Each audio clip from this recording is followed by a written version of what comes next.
everyone. This is Adam Biar here on the Sidelines, and welcome to our program today. We have in studio today with us Ms. Diane Wheatley. She's a candidate for the 43rd House District for North Carolina. And Diane, welcome to our program. Oh, thank you very much. This is my pleasure. Yes, ma'am. And you decided to run. Just tell me, what have you been doing? I remember you from before. Right. On the Board of Education. You had the most fascinating campaign sign. Oh, the school bus. The school bus, yes. Okay, with all the children waving. Right. It was a great sign, Right. and in fact, other people have copied it over the years, and it was a lot of fun. And serving on the Board of Education has been the most pleasurable thing I've gotten to do during my time in service. Yes, ma'am. And so what have you been doing since then? Well, after the board, I ran for commissioner and served for the county for 4 years. And over the last 10 years, I have not been as involved. I've been serving on boards as chairman of Trust, Kidsville New Literacy Foundation. I'm their chairman. I also have been serving the community on the Karen Chandler board. I also am chairing the joint planning for the county commissioners at the present time. And I've been working with the Red Cross and a lot of different boards over the last year since I've been out of politics. And now you're getting back in. I am, and it at first surprised me as much as probably anybody because the districts changed. I live in Linden. Actually, I live on Ramsey Street going to Linden, and I have a Linden address. And the 43rd House seat suddenly came east of the river from Linden all the way through Judson, Vander, Eastover, Falcon, out in the rural areas, and then in Fayetteville, which I'm very familiar with because I married a man that went to Fayetteville Senior High, and we had a home there before the 30 years we've spent out on our small country farm that we actually grew trees on. We didn't do any of the farming other than my husband doing the clover because he has a lot of deer and turkey and that sort of thing on the back areas. So it was just a very nice fit. I had couple individuals that talked to me about it and looked at it, and I thought, yes, I'm ready to jump back in. So here I am. But what are the issues that you see that you feel need to be addressed right now?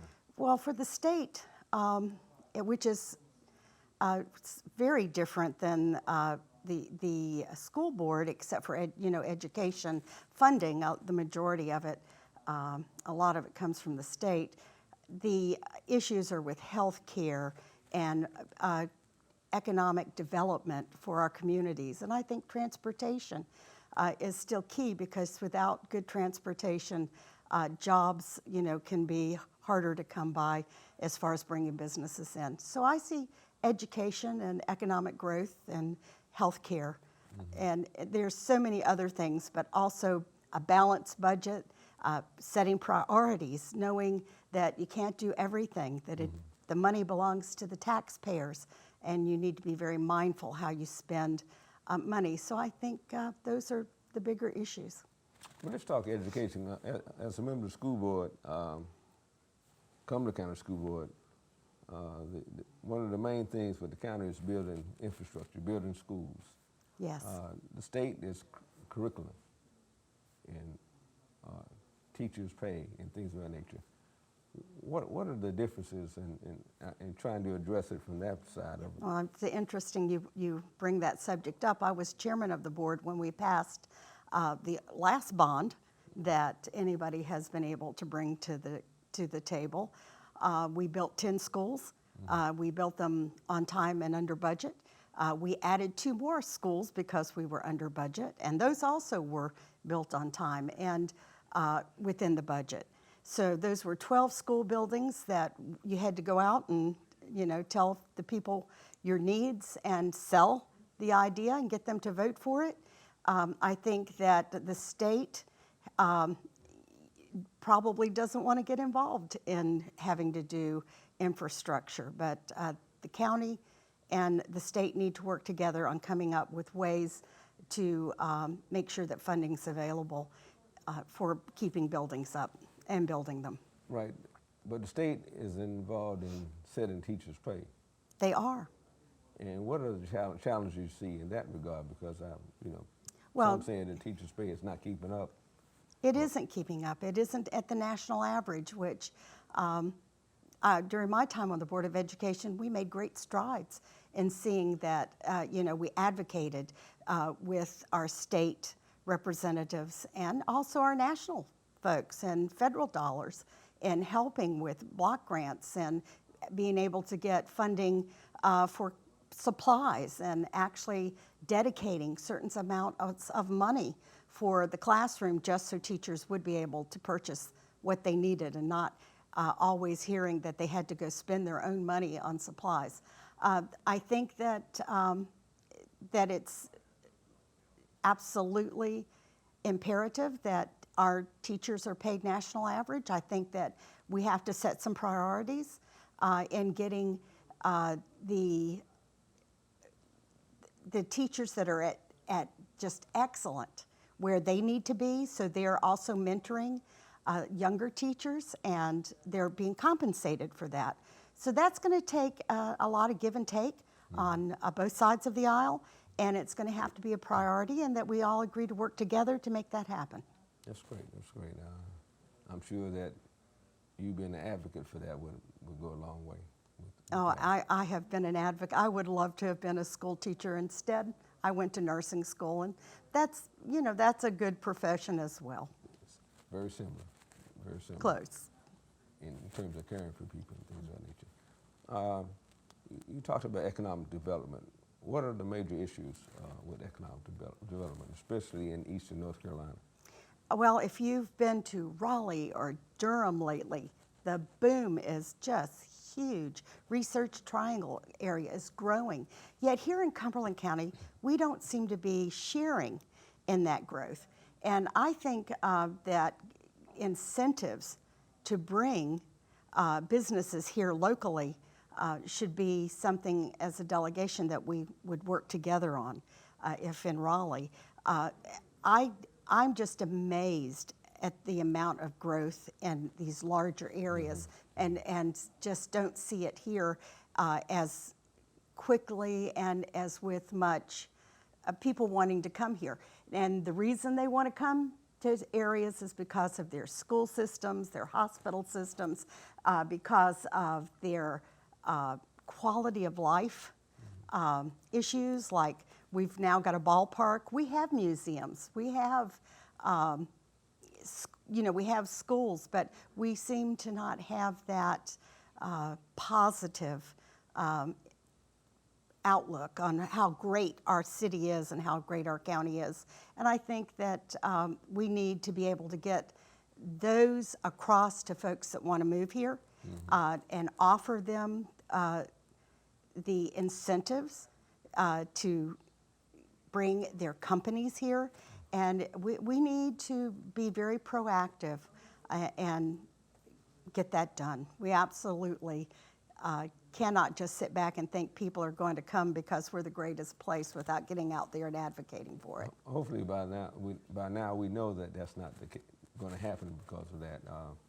And the reason I say that, I moved here in 1984, and the same types of things were posed then in terms of what we need, and working together and getting the delegation to work together and things of that nature. I know what you're saying because You know what I'm I've been here because my dad was military. I came when I was 13. Yes, ma'am. I think we keep our little community, under wraps and almost a secret. We don't get out and share our story. Right. We also tend to not look at folks for their leadership abilities.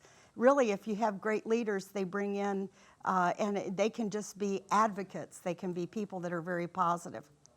No infighting.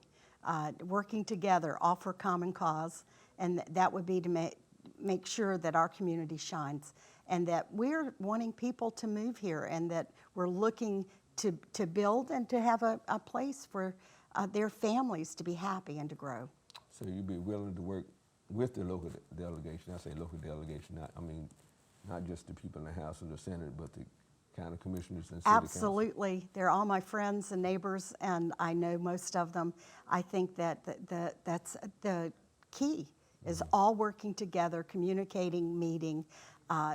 Don't go to Raleigh and stay there and hide. Come back to Fayetteville and Cumberland County and be at the meetings. And I can't tell you, when I was on the Board of Education, I think I was at more PTA meetings than most parents went to. I enjoyed listening and being part of, and I think that we can do that. We have people that really love this community and really want to work. They would like to see their children stay here. I can remember serving all these years thinking, I want my children to move here. I want them to stay here, to raise their children here. And we still don't have that. My children don't live here. They had to, for their professions and what they were doing, they moved. And we need to make sure those kinds of jobs are here, and that we are very interested in being family-oriented and community-oriented, and working together to make this the place that people want to be.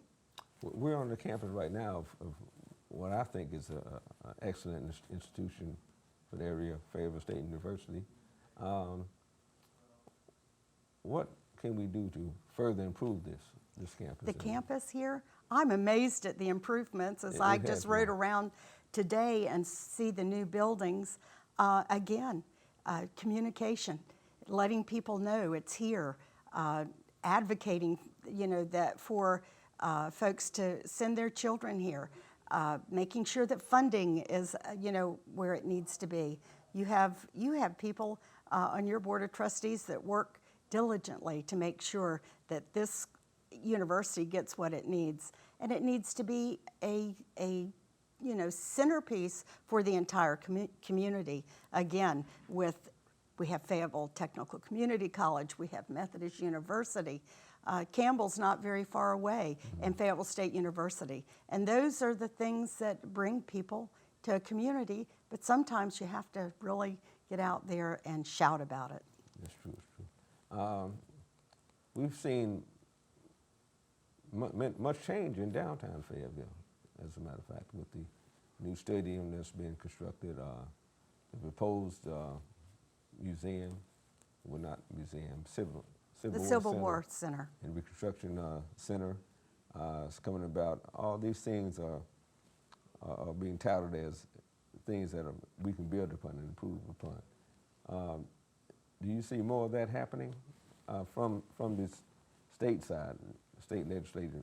Do you see more of that happening for us? Well, actually, I think with watching our representatives that have been there, I've watched John Soka and his willingness to work with the state and get the monies and include the delegation in getting the monies to bring a museum here.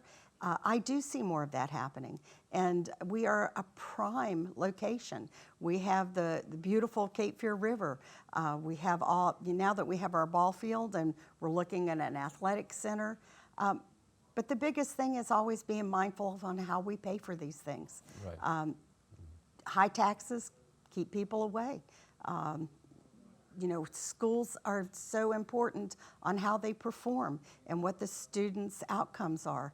Parents want a great place for their children to go to school. They want them to be successful. So there's a lot that is entailed in that. And when you run for the House, you're looking at 2 years to get something done. Right. And that's a short period of time.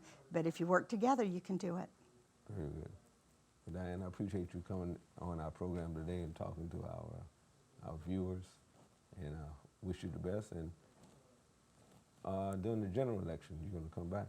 I would love to come back. That would even be more exciting, because we get to talk about things that I will be learning between now and that time. And I have been learning so much about the needs and what's happening in the state, and I think I'll be well prepared to go to Raleigh and work diligently with the delegation if elected. Thank you very much, ma'am. Thank you. And thank you for viewing in again.